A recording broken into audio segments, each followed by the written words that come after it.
aí, você já jogou o F-Zero?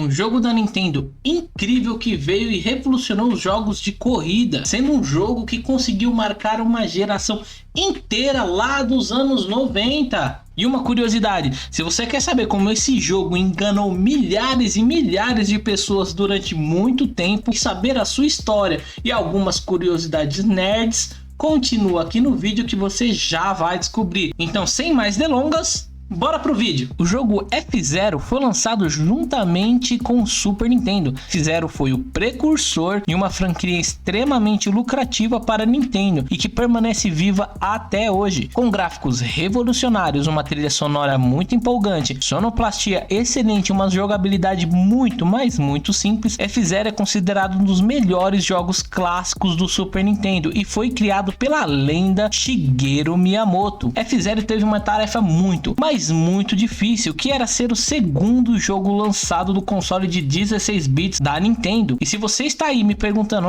Anderson, ele é o segundo, qual seria o primeiro? Claro que o primeiro jogo seria a cara da Nintendo, então logicamente seria Super Mario World.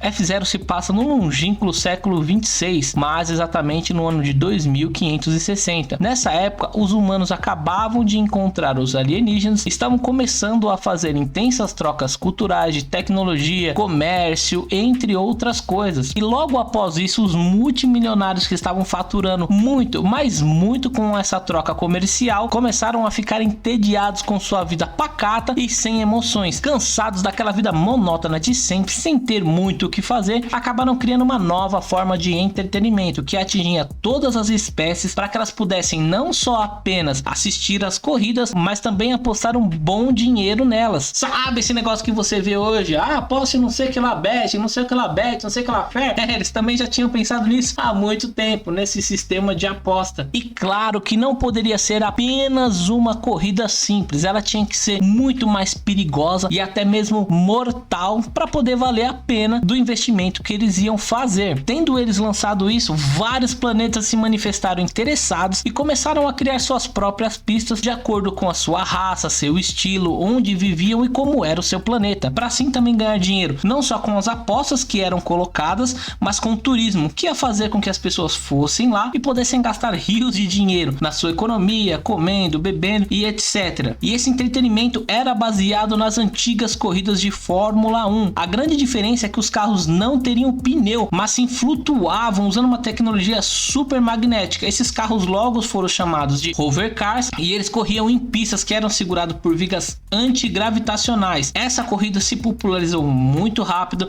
e recebeu o nome de F-Zero, que seria um número abaixo de Fórmula 1, ou seja, F-Zero.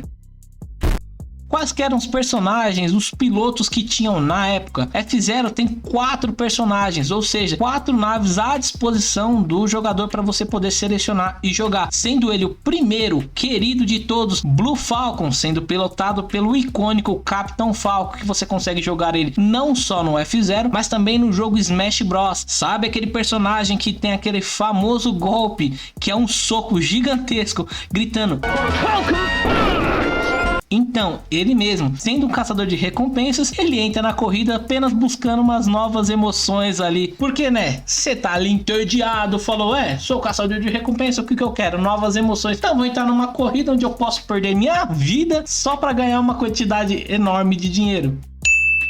Também temos a nave Golden Fox, sendo pilotada pelo Dr. Stewart. Essa nave foi criada para ter a melhor aceleração de todas as naves, mas em compensação essa nave não aguentava uma pancadinha. Você dava 2, 3 pancadinhas, ela já tava ali no bico do corvo. Stewart era um médico renomado que só virou piloto para homenagear o seu pai, que também era um piloto e professor, e foi o seu pai que desenvolveu a nave Golden Fox para ele. Temos a nave também Wild Goose, sendo dirigida pelo Alien Pico, o único alienígena que estaria dentro do jogo. Seu passado é um mistério, porém as histórias dizem que ele é um ex-assassino militar das forças especiais de Poripoto, se é que eu falei certo. Ele é conhecido por ser um piloto extremamente agressivo e frio, sem medo de fazer o necessário para poder ganhar as corridas. Ou seja, se for preciso destruir alguma outra nave ou levar mesmo um outro piloto à morte, ele vai fazer, sendo que a nave dele é a mais resistente de todas. E por último, mas não menos importante, temos a nave Fire Stingray, sendo dirigida por Goro. Não esse Goro aí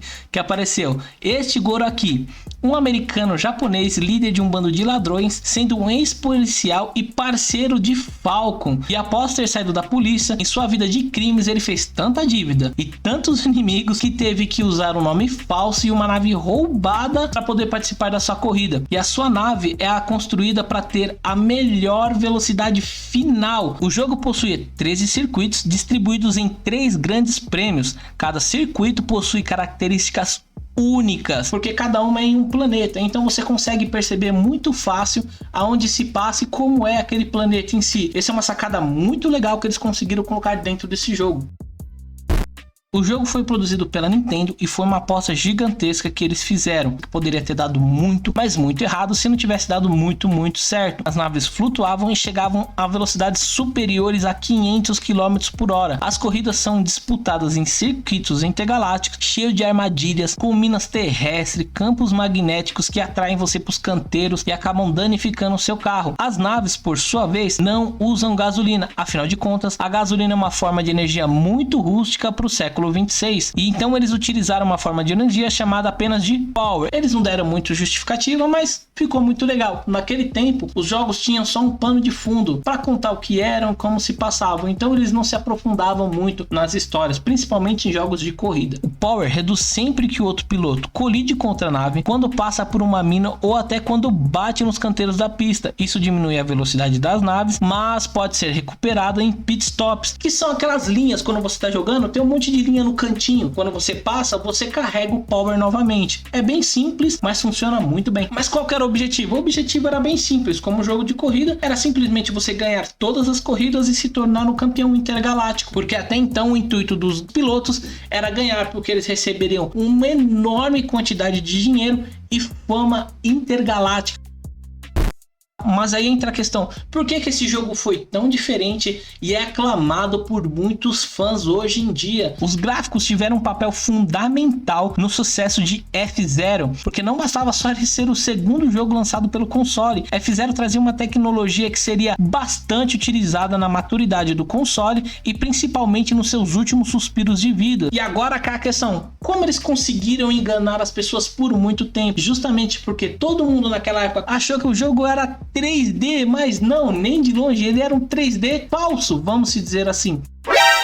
Porém, como que eles conseguiram fazer isso? Os gráficos de F-Zero fugiram completamente dos padrões estabelecidos até aquela época. O jogo trazia gráficos pseudo 3D que simulava a realidade. Com uma tecnologia chamada Mod 7, o processador do Super Nintendo conseguia fazer com que as texturas rotacionassem e simulassem um 3D com texturas 2D. Mas o que ele realmente fazia? O jogo fazia o seguinte, enquanto os outros jogos, você controlava o carrinho dentro da pista, o Mod 7 fazia totalmente diferente, ele controlava a pista para o carrinho, ou seja, conforme você ia jogando, quando você virava o carrinho para um lado ou precisava fazer alguma manobra, quem rotacionava não era o carrinho, mas sim a tela. Isso era incrível e deu uma sensação de 3D. Sim, se você jogar até hoje, não tem como você me falar que aquele jogo não é 3D, ele engana muito bem e tem muita gente até hoje que acha que ele foi o primeiro jogo 3D da época. É incrível, né? E agora eu vou falar um pouquinho dos efeitos e da trilha sonora desse jogo, que é sensacional. Um dos pontos fortes de F-Zero, sem dúvida, é os áudios do jogo. Vejam que a Nintendo estava numa verdadeira sinuca de bico quando eles começaram a produzir a trilha sonora desse jogo. Além de ser o segundo lançado para o Super Nintendo, logo nem mesmo a Nintendo sabia da capacidade do console, e pro processamento de áudio então nem se fala. Então para criar esses efeitos sonoros era uma coisa muito, mas muito difícil,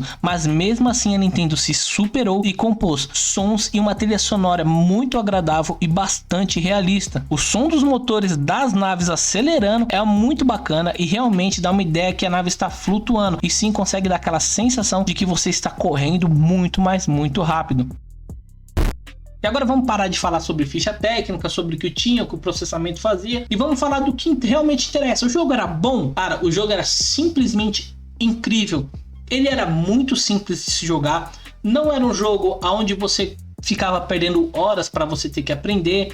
O jogo tinha sua dificuldade, sim, tá? Não era um jogo fácil, porém ele é tão simples, mas tão simples, que qualquer pessoa que pegasse ele para jogar a primeira vez se encantava, conseguindo até mesmo fazer algumas ultrapassagens muito legais. Então assim, eles acertaram muito, porque o jogo era muito complexo na sua estrutura e como era feito, mas eles conseguiram deixar um jogo muito simples para qualquer pessoa parar e poder jogar. Então foi uma sacada genial e é por isso que ela acarreta muitos fãs até hoje. Mas e vocês, jogaram ou conheciam esse jogo? Quer que eu traga uma parte 2 falando sobre os próximos jogos que foram lançados e outras curiosidades que também tiveram em outros jogos da franquia? Manda aqui para mim, escreve aqui embaixo se você quer uma parte 2 e qual que era a sua nave predileta, aquela que você parava, jogava e falava, olha, eu só jogava com Falcon, eu só jogava com tal nave. Escreve aqui embaixo também, fala qual que era a sua tela que você mais gostava. E aproveitando que você assistiu até aqui, não se esqueça de se inscrever no canal, ativar o sininho para toda vez que nós enviarmos um vídeo você ficar sabendo. Eu agradeço a todos que assistiram até aqui, muito obrigado e falou!